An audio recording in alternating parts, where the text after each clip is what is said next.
ضمیر کے بارے میں بتا دیں کہ یہ کیا ہے۔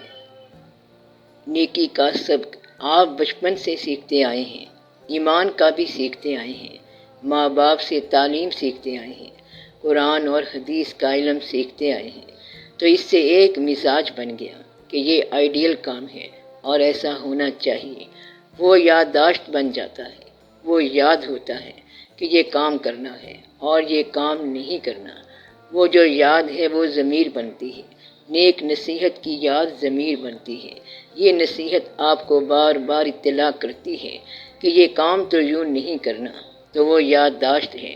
کچھ لوگ کہتے ہیں کہ یہ جو یادداشت ہے یہ یہاں کے علم سے پہلے کا علم ہے، کن فیکن کے زمانے کی بات ہے، تو یہ پرانا علم ہے۔ بعض اوقات ایسا واقعہ ہوتا ہے کہ جس کی آپ نے تعلیم حاصل نہیں کی ہوتی، پھر بھی پتہ چل جاتا ہے کہ یہ کام یوں نہیں کرنا، تو وہ بات انسان کے ماضی میں پیدائش سے پہلے سے ہے۔ جس طرح انسان میں یہ فطرت ہے کہ بچہ پیدا ہوتے ہی ماں کے دودھ کی طرف لپکتا ہے، تو یہ پیدائش سے پہلے کا علم ہے۔ مچھلی کا بچہ پیدا ہوتے ہی تیرنے لگ جاتا ہے، اب یہ اسے پیدائش سے پہلے کا علم ہے۔ اس طرح پرندے کا بچہ اڑنے لگ جاتا ہے اور انسان جو ہے وہ انسانی حرکات شروع کر دیتا ہے۔ یہ سب کچھ ٹریننگ کے بغیر ہوتا ہے۔ آپ کی پوری فطرت جو ہے یہ اپنی جگہ پر ٹریننگ کے بغیر قائم ہے۔ مثلاً خوراک، مزاج، ہنسنا، رونا، شکل، صورت اور دوسرے واقعات۔ اس طرح ضمیر بھی انسان کے اندر رکھ دیا گیا۔ اگر آپ تنہائی میں ہوں، جنگل میں ہوں، علم سے دور ہوں، کتاب سے دور ہوں، تو بھی ہر مخلوق اپنے خالق کا ادراک رکھے گی۔ کافر بھی خالق کا ادراک رکھے گا، اسے تبلیغ کرو یا نہ کرو، مگر مخلوق کو خالق کا پتہ ہے۔ اگر پتہ نہیں ہوتا تو مرتے وقت پتہ چل جاتا ہے۔ اللہ تعالیٰ نے فرمایا کہ پھر تمہیں معلوم نہیں کہ مرتے وقت یہ مجھ سے کیا باتیں کرتا ہے۔ کشتی جب ہچکولے کھا رہی ہو تو کافر بھی پکارتا ہے اپنے علاوہ کسی شے کو، حالانکہ وہ خدا کو نہ ماننے والا ہوتا ہے۔ اگر اس کو یا اس کے بھائی کو ڈاکٹر جواب دے دے کہ تو اب بچ نہیں سکتا، تو کہتے یہ ہیں کہ اس کی آنکھ میں آنے والا آنسو جو ہے یہی خدا کا احساس ہے۔ ڈاکٹر نے تو جواب دے دیا، کھیل تو ختم ہو گیا، اب روتا کیوں ہے؟ تو یہ جو رونا ہے یہاں سے بے بسی شروع ہو جاتی ہے اور پھر خدا کا دراک شروع ہو جاتا ہے اور یہیں سے ضمیر شروع ہو جاتا ہے۔ تو ضمیر جو ہے یہ عطائے خدا ہے اور ہر آدمی کے اندر موجود ہے۔ نہ ماننے والا بھی بعض اوقات اس کو مانتا ہے، یہ بات اندر موجود رہتی ہے۔ اس کو اخلاق بھی کہتے ہیں، اس کو موریلٹی بھی کہتے ہیں، سول بھی یہی ہے اور عنایت پروردگار بھی یہی ہے۔ کچھ لوگ کہتے ہیں کہ انسان کے ساتھ ایک اور باڈی ہے، اس وجود میں ایک اور وجود ہے، اس کو ایسٹرل باڈی کہیں گے، نوری وجود کہیں گے۔ وہ آپ کو بار بار پکارتا ہے، بات کرتا ہے کہ تو کدھر جا رہا ہے۔ پھر کبھی کبھی آپ کو بیٹھے بیٹھے یاد آتا ہے کہ میں اپنے آپ سے بات کرتا ہوں کہ تم کہاں رہتے ہو۔ وہ کہتا ہے کہ میں یہاں رہتا ہوں، اس کو ہم کلامی کہتے ہیں۔ کہتا ہے کہ تم کیا کرتے رہتے ہو، تو وہ کہتا ہے کہ میں ٹھیک کرتا رہتا ہوں۔ تم نے وہ کام تو غلط کیا، تو وہ کہتا ہے کہ اچھا اب جانے دو، آئندہ غلطی نہیں کریں گے۔ یہ اپنے آپ سے بات ہو رہی ہے۔ اس سے پوچھو کہ کس سے بول رہے ہو، تو وہ کہے گا اپنے آپ سے۔ یہ ضمیر ہے۔ وہ کون تھا جو مجھ سے ہم کلام ہوا، میرے سوا کوئی آس تھا نہ پاس۔ تو انسان اپنے آپ سے بھی کبھی ہم کلام ہو جاتا ہے۔ یہ واقعہ عام طور پر نیم شب میں، رات کے نصف حصے میں ہو جاتا ہے کہ آپ کو اپنا نام پکارتی ہوئی کوئی آواز آ جائے گی کہ جاگ، ہوش کر۔ پھر اس کو ایسا محسوس ہوتا ہے کہ جیسے اس کی ماں کی آواز ہے کہ بیٹا اٹھ، نماز پڑھ۔ وہ جس طرح کے بچپن میں آواز آتی تھی کہ اٹھو نماز پڑھو، پھر انسان کہتا ہے کہ میں بچہ تو نہیں، مگر ماں نے یاد دلا دیا کہ اٹھ کر نماز پڑھ، وقت ختم ہونے والا ہے، وقت تنگ ہو گیا ہے، نماز پڑھو۔ تو ماں نے یاد دلا دیا اور اس کے درمیان کی جو ہیرا پھیری ہے یہ اس سے توبہ کر لیتا ہے۔ باپ نے اسے کہا کہ اب تم ہمارے پاس آنے والے ہو، یہ کاروبار ہے، چھوڑ کے آؤ اور توبہ کر کے آنا، ورنہ ہم تمہارا استقبال نہیں کریں گے۔ تو وہ سوچتا ہے کہ بات تو ٹھیک ہے کہ یہاں کی غلطیاں یہیں چھوڑی جائیں، اور پھر توبہ کر لی۔ توبہ کرنے کے بعد دیکھا کہ یک لخت ایک آواز سے انسان جو ہے وہ نیک ہو گیا۔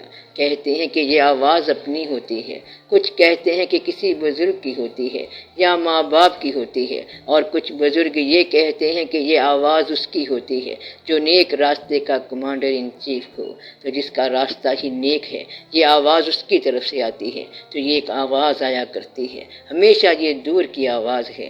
تو بھٹکے ہوئے لوگوں کو جب کوئی اور بتانے والا نہ ہو تو اندر سے ضمیر انہیں بلاتا ہے کہ تم ٹھیک ہو جاؤ، اس سے پوچھو کہ تمہیں یہ بات کس نے بتا دی ہے، تو وہ کہے گا کہ مجھے احساس ہوا، اچانک یہ جی میں آئی، اچانک مجھے خیال آیا کہ یہ بات ہے، اچانک مجھے رات آواز آئی کہ سوتا ہے کیا دیکھ شان الہی، کہاں ہے سکندر کہاں اس کی شاہی، یہ ہے رفتنی جو ہے ساری خدائی۔ تو سب جانے والا عمل ہے، آج سے پہلے ہر شے غائب، اینڈ، اور تیرے جانے کے بعد پھر اینڈ کا اینڈ۔ 4 دن کا غبارہ ہے یہ زندگی، اور پھر سارے غبارے پھٹ جاتے ہیں۔ اتفاق کی بات ہے آج تک رکا کوئی نہیں ہے، تیرا اتنا بڑا علم، تیرے اتنے بڑے ہنگامے اور اتنی بڑی بے ایمانیاں، اور انجام کر پھر حیرانی پریشانی اور قبرستانی۔ تو بات کیا رہ گئی؟ اس لیے ضمیر بتاتا رہتا ہے اور انسان کی آنکھیں کھولتا رہتا ہے، تو ضمیر جو ہے آپ کے ساتھ ساتھ چلتا ہے اور پروان چڑھتا رہتا ہے، بار بار ٹک ٹک کرتا رہتا ہے ہارٹ کے اوپر۔ یہ اللہ تعالیٰ کی مہربانی ہے۔ ضمیر کو زندہ رکھنا چاہیے، ضمیر کبھی نہ مرے، اس کو تھوڑی سی خوراک دے کر زندہ رکھنا چاہیے، ضمیر کو مطمئن رکھنا چاہیے، بیدار رکھنا چاہیے۔ تو آپ کسی ایک کے ساتھ سنسیئر ہو جائیں، اگر سب کے ساتھ نہیں ہو سکتے تو ایک کے ساتھ تو ہو جاؤ، اپنے ساتھ بھی آپ خیر سے سنسیئر نہیں ہو سکتے مگر کسی ایک کے ساتھ تو ہو جاؤ، اسے کہو کہ میں تیرے ساتھ جھوٹ نہیں بولوں گا۔ کوئی ایک بندہ تو ہو جس کے ساتھ آپ کبھی جھوٹ نہ بولیں، پھر دیکھنا کہ آپ کی ساری زندگی سچی ہو جائے گی۔ یا پھر اس کا طریقہ یوں سمجھ لو کہ اپنے وجود کا کوئی سا ایک حصہ اللہ کے نام پر وقف کر دو کہ گناہ میں یہ حصہ شامل نہیں کرنا، غلط کام میں یہ ایک حصہ شامل نہیں کرنا۔ اگر دایاں ہاتھ شامل نہ کرو تو پھر آپ کا آدھا مسئلہ حل ہو گیا۔ مثلا اس ہاتھ سے غلط بات نہیں لکھنی کیونکہ یہ وقف کر دیا اللہ کے لیے، اگر نگاہ کو وقف کر دیا برائے اللہ تو پھر نگاہ نے بدی نہیں دیکھنی۔ اس طرح ساری زندگی نیک ہو جائے گی۔ پاؤں کو رکھ دو اور کہو کہ آج سے میں نے بد راستے پر نہیں چلنا، تو ساری زندگی نیک ہو گئی۔ اگر یہ کہو کہ میں نے دل میں کوئی بدی نہیں آنے دینی تو پھر زندگی نیک ہو گئی۔ وجود کا کوئی مختصر حصہ اللہ کے لیے وقف کر دو تو ساری زندگی نیک ہو جائے گی۔ یہ سب ضمیر کی قسمیں ہیں، ضمیر کو زندہ ہی رہنا چاہیے۔ با ضمیر لوگوں سے ملا کرو گے تو ضمیر زندہ رہتا ہے۔ اچھے ماحول میں رہا کرو۔ آدھی نیکی یہ ہے کہ برے لوگوں سے بچو، جس طرح نیک صحبت نیک کرے گی اسی طرح برے کا سایہ بھی برا کر دے گا۔ عام طور پر آدھا گناہ جو ہے وہ صرف دیکھنے میں ہوتا ہے۔ دعا یہ کیا کرو کہ یا رب العالمین ہمیں نیک مناظر دکھا، نیک لوگوں کے مرکز دکھا، مزار دکھا، قبریں دکھا، تو نیکی پیدا ہو جائے گی۔ برے آدمی کا مال دیکھو گے تو برائی پیدا ہو جائے گی۔ اس لیے دعا یہ کرنی چاہیے کہ یا اللہ مجھے نیک لوگوں سے واسطہ ڈالو، نیک خواہشات پیدا ہوں، نیک مقاصد ہوں، نیک مناظر ہوں۔ آپ جب دیکھیں کہ زندگی میں یہ نیک مقصد ہے یا نیک منظر ہے یا نیک جگہ ہے تو خود کو وہاں جانے کا پابند کیا کرو، تو آپ وہاں جایا کریں۔ مثلا آپ کو تو یہ پتہ نہیں کہ داتا صاحب رحمت اللہ کیا ہیں، کون ہیں، مزار میں کیا ہوتا ہے، لیکن اتنا پتہ ہے کہ نیک روحیں ہیں، اس لیے وہاں جایا کرو۔ تو نیک جگہ پر جانا نیکی پیدا کر دیتا ہے۔ بعض ضمیروں کے پاس جانا ضمیر کو زندہ رکھتا ہے۔ اللہ تعالیٰ نے کہا ہے کہ یہ دعا کیا کرو کہ یا رب العالمین ہمیں سیدھی راہ دکھا، اہدنا الصراط المستقیم۔ اب آپ کو پتہ نہیں ہوتا کہ صراط مستقیم کیا ہے، تو اس نے بتایا صراط الذین انعمت علیہم، ان لوگوں کی راہ جن پر تیرا انعام ہوا۔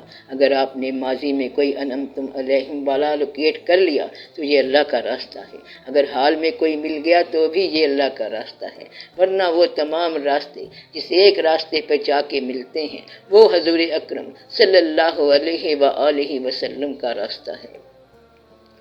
مطلب یہ کہ اللہ کا راستہ انہی کا راستہ ہے، تو راستہ چلنے کا مقصد ہوتا ہے الٹیمیٹ منزل مقصود۔ منزل مقصود ہی راستے کی کنٹرولر ہوتی ہے۔ اپنے راستے کی حفاظت کرنے والی اور اسے ڈاکوؤں سے بچانے والی کون سی شے ہے؟ منزل مقصود۔ منزل نے اپنا راستہ محفوظ رکھا ہوا ہے، ورنہ تو راستہ کسی اور راستے میں مل جاتا، پھر غائب ہو جاتا، مگر ایسا انتظام کیا گیا ہے کہ راستہ بالکل واضح طور پر نظر آ رہا ہے۔ کوئی یہ نہیں کہہ سکتا کہ مجھے پتہ نہیں ہے کہ کیا ہے۔ قرآن کی ایسی حفاظت کی گئی ہے کہ اس میں زبر زیر شامل نہیں ہو سکتی۔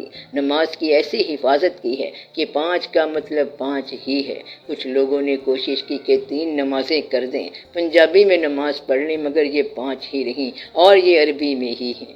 مقصد یہ کہ اس میں کوئی تبدیلی آ نہیں سکتی، کیونکہ اس کی ایسی حفاظت کی گئی ہے، تو اس کے اندر کوئی میکانزم ایسا ہے کہ کوئی اس کی حفاظت کرنے والا ہے۔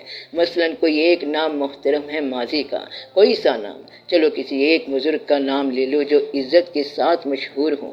مثلا لاہور میں مادھو لال حسین رحمۃ اللہ مشہور ہیں، وہ نام جو ماضی میں محترم ہو گیا، آج حال والے اگر یہ چاہتے ہیں کہ اس نام سے احترام ہٹا دیں تو یہ نہیں ہو سکتا۔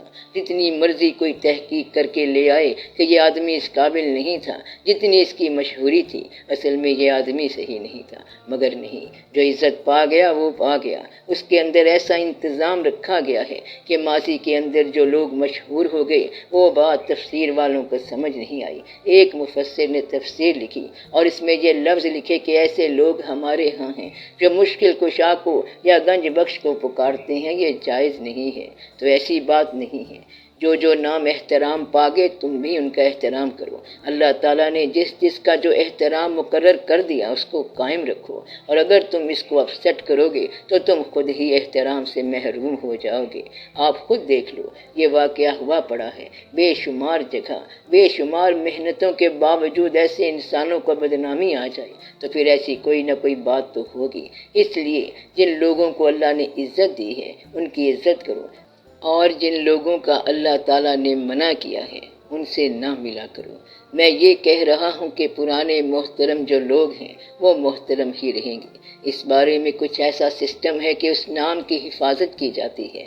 ہمیں ان کی تاریخ کا پتہ نہیں ہوتا کہ وہ کیا واقعہ ہے، لیکن کسی بزرگ کو کسی نے مشکل کشا کہہ دیا، پھر سب نے کہہ دیا، اور آج جو یہ کوشش کرتے ہیں کہ ان سے یہ ٹائٹل الگ کر دیا جائے تو نہیں کر سکتے۔ تو احترام کے نام جو ہیں ان کی بھی حفاظت کی جاتی ہے، آنے والے زمانوں تک کی جاتی ہے۔ وَرَفَعْنَا لَكَ ذِكْرَكَ کہا ہے تو پھر رفعنا لک ذکرک ہی ہوگا، بلند ہے تو بلند ہی رہے گا۔ اب آپ کے لیے دعا ہے کہ اللہ تعالیٰ آپ کو سیدھے راستے پر سیدھا چلنے کی توفیق عطا فرمائے۔ اللہ تعالیٰ آپ کو اپنی زندگی پسند کرنے کی توفیق عطا فرمائے۔ تو آپ اپنی زندگی کو پسند کریں اور اپنے بچوں کو پسند کریں، کم از کم ان کو اپنی زندگی میں مال تو دے جائیں، ان کے ساتھ رعایت کریں، اور یہ کہ گمراہ نہ ہو جانا۔ مال کمانے کے لیے کبھی بدی کو استعمال نہ کرنا۔ اللہ تعالیٰ نے کہا ہے کہ میں نے رزق کو حلال ہی پیدا کیا ہے، اسے حرام تم نے بنایا ہے۔ اللہ نے جو لکھا ہے وہ تو مل کے ہی رہے گا، جو آنا ہے وہ آئے گا، اب اس کو حرام نہ کرو۔ اگر تم نے حرام کا راستہ کھول دیا تو پھر حرام ہی آئے گا، اور اگر حلال کا راستہ کھولو گے تو پھر حلال ہی آئے گا۔ جتنی کوانٹٹی آنی ہے وہ آئے گی۔ اپنی پچھلی کوتاہیوں پر توبہ کرو، اللہ سے معافی مانگی جائے۔ اللہ تعالیٰ آپ کو سیدھے رستے پر چلنے کی توفیق عطا فرمائے۔ صلی اللہ تعالیٰ علی خیر خلقہ و نور عرشہ سیدنا و مولانا حبیبنا و شفیعنا محمد و آلہ و اصحابہ اجمعین برحمتک یا ارحم الراحمین۔